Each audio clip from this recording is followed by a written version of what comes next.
আজ জাতীয় ঐক্যমত কমিশন কর্তৃক প্রণীত জুলাই সনদ এবং এর বাস্তবায়ন সংক্রান্ত বিষয়ে উপদেষ্টা পরিষদের একটি জরুরি সভা অনুষ্ঠিত হয়।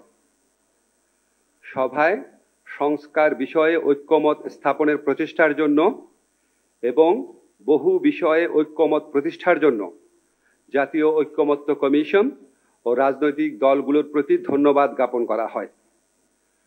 উপদেষ্টা পরিষদের সভায় ঐক্যমত কমিশনের প্রস্তাবিত জুলাই জাতীয় সনদ সংবিধান সংস্কার আদেশ চূড়ান্তকরণ এবং এতে উল্লেখিত গণভোট আয়োজন ও গণভোটের বিষয়বস্তু নিয়ে আলোচনা করা হয়। সভায় লক্ষ্য করা হয় যে ঐক্যমত কমিশনে দীর্ঘদিন আলোচনার পরও কয়েকটি সংস্কারের সুপারিশ বিষয়ে ভিন্নমত রয়েছে।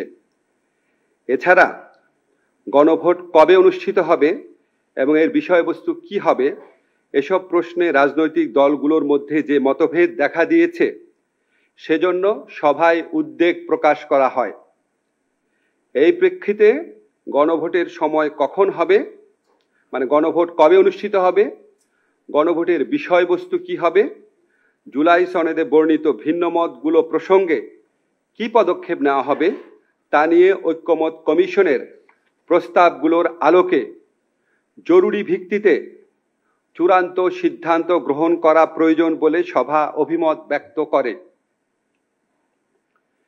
এসব ক্ষেত্রে ফ্যাসিবাদ বিরোধী আন্দোলনের দীর্ঘদিনের মিত্র রাজনৈতিক দলগুলোকে স্বীয় উদ্যোগে নিজেদের মধ্যে আলাপ আলোচনা করে সম্ভাব্য দ্রুততম সময়ে, সম্ভব হলে আগামী এক সপ্তাহের মধ্যে সরকারকে ঐক্যবদ্ধ দিক নির্দেশনা প্রদান করার আহ্বান জানানো হয়। এমন নির্দেশনা পেলে সরকারের পক্ষে সিদ্ধান্ত গ্রহণ অনেক সহজ হবে। বর্তমান পরিস্থিতিতে কালক্ষেপণের যে কোনো সুযোগ নাই সেটাও আমাদের সবার বিবেচনায় রাখা প্রয়োজন। উপদেষ্টা পরিষদের সভায় 2026 সালের ফেব্রুয়ারির প্রথমার্ধে আগামী সংসদ নির্বাচন অনুষ্ঠানের বিষয়ে সরকারের সংকল্প পুনর্ব্যক্ত করা হয়। ধন্যবাদ।